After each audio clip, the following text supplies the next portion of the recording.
அசோகபுரத்தில் காஞ்சிலிருந்து 110 kilometre தூரத்தில் இருந்த ஊர் தான் அசோகபுரம். அந்த ஊரில் சக்கரவர்த்தி அசோகர் நாடு முழுக்க வச்ச ஸ்தம்பங்களில் ஒன்று அங்கே இருந்துச்சு.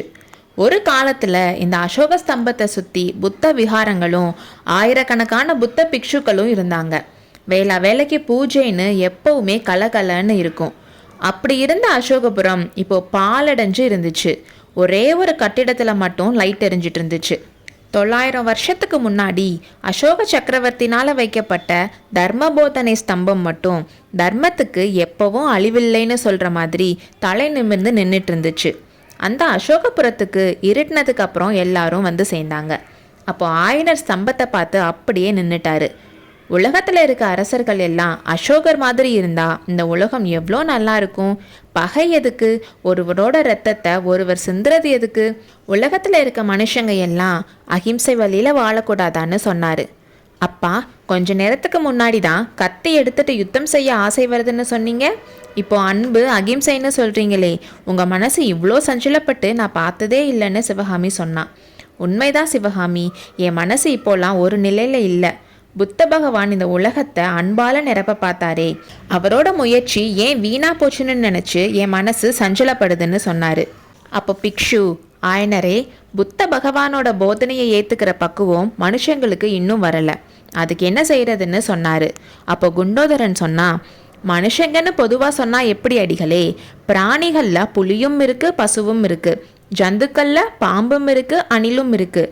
அது மாதிரி தான் மனுஷங்கள்லையும் எத்தனையோ வித்தியாசம் இருக்குது. மௌரிய வம்சத்து அசோகர் மாதிரி தான் நம்ம மகேந்திர சக்கரவர்த்தியும். அவரோட ராஜ்யத்தில் அன்புன்ற மதத்தை உருவாக்க பார்த்தாரு. யுத்தமே வேணான்னு நினச்சாரு. அதை கெடுக்கிறதுக்கு ஒரு புலிகேசியும் ஒரு துர்விநீதனும் ஒரு பாண்டியனும் கிளம்பி வந்தா மகேந்திர சக்கரவர்த்தி என்ன செய்வார்? உலகத்தில் பாம்பு இருக்கிற வரைக்கும் கீரிப்பிள்ளையும் இருக்க வேண்டியது தான். கீரிப்பிள்ளை இல்லைன்னா மனுஷனே தடியெடுத்து பாம்பை அடிச்சு தானே ஆகணும்னு சொன்னான். நம்ம குண்டோதரனா இப்படி பேசுறதுன்னு ஆச்சரியமா ஆயனர் பார்த்தாரு. புத்த பிக்ஷுவோ கோபத்திலையும் ஆத்திரத்திலையும் அவனை பார்த்துட்டு இருந்தாரு. குண்டோதரன் சொல்றது உண்மைதான் அப்பா. உலகத்துல கெட்டவங்க இருக்கிற வரைக்கும் அவங்கள அடக்கிறதுக்கும் ஆள் வேணும்லன்னு சொன்னா சிவகாமி.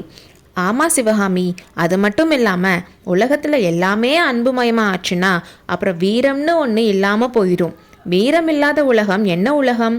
அப்புறம் கதை, காவியம், கலைன்னு எதுவுமே இருக்காதுன்னு சொன்னாரு. குருவே, நான் ஒன்று சொல்லட்டுமா? இந்த அசோக ஸ்தம்பம் இங்கே சும்மா இருக்கிறதுல யாருக்கு என்ன பிரயோஜனம்? இதில் இருக்க உபதேசத்தை படித்து அதை பின்பற்றி யார் நடக்க போறா? இந்த ஸ்தம்பத்தை என்ன பண்ணணும்னு நான் சொல்லட்டுமான்னு சொல்லிக்கிட்டே அந்த ஸ்தம்பத்தை கையால் அடித்தான். அதில் இருந்து டான் டான்னு சத்தம் வந்துச்சு. நல்ல எக்குனால செஞ்சுருக்காங்க. இதை கொல்லன் உலையில் போட்டு உருக்கி வாள்களும் வேல்களும் செய்யணும். இதை உருக்குனா குறைஞ்சது 10,000 வாள்களும் வேல்களும் செய்யலாம்னு சொன்னான். இவங்க இப்படி ஸ்தம்பம் கிட்ட நின்று பேசிட்டு இருக்கும்போது நாகநந்தி புத்த விகாரத்துக்கு போனாரு. அப்போ ரொம்ப வயசான பிக்ஷு விகாரத்துக்குள்ள இருந்து கையில தீபத்தோட வந்தாரு. அந்த வெளிச்சத்துல குண்டோதரன் கொண்டு வந்த ஓலையை நாகநந்தி படிச்சாரு. அப்போ அவரோட முகம் மாறினதை பார்த்து அந்த வயசான பிக்ஷுவே ரொம்ப பயந்து போயிட்டாரு. அவர் அந்த ஓலையை படித்து முடிக்கிறதுக்கும் எல்லாரும் விகாரத்தோட வாசலுக்கு வரதுக்கும் கரெக்டாக இருந்துச்சு. உடனே அவர் ரொம்ப அமைதியானவர் போல மாறி, சுவாமி, இங்கே எல்லாரும் 5-6 நாள் இங்கே தங்க வேண்டியது இருக்கும், பார்த்துக்கங்கன்னு சொன்னார். அப்புறம் ஆயனரை பார்த்து, ஆயனரே, உன்னோட சீடனுக்கு உண்மையிலேயே நான் நன்றி சொல்லணும். இந்த ஓலையில் ரொம்ப முக்கியமான செய்தி இருக்குது. அதை செய்ய நான் உடனே கிளம்பணும். திரும்பி வரதுக்கு 2-3 நாள் ஆகலாம். அது வரைக்கும் நீங்கள் இங்கேயே தங்கி இருக்கலாம். உங்களுக்கு தேவையான எல்லாத்தையும் பிக்ஷு செஞ்சு கொடுப்பாரு. உங்களுக்கு உதவியாக இருக்க குண்டோதரனும் வந்துட்டான்லன்னு சொன்னார். அப்புறம் சிவகாமியை பார்த்து, சிவகாமி, உங்களை கூட்டிகிட்டு வந்து இப்படி நடுவழியில் விட்டுட்டு போகிறேன்னு நினைக்க வேணாம். ரொம்ப அவசரம், அதனால தான் போகிறேன். சீக்கிரமே திரும்பி வந்துடுவேன்னு சொன்னார். எல்லா புத்த விகாரங்கள்லையும் இருக்க மாதிரி இங்கேயும் நடுவில் புத்தர் சந்நிதி இருந்துச்சு. 2 பக்கத்துலையும் பிக்ஷுக்கள் தங்குறதுக்கு ரூம்ஸ் இருந்துச்சு.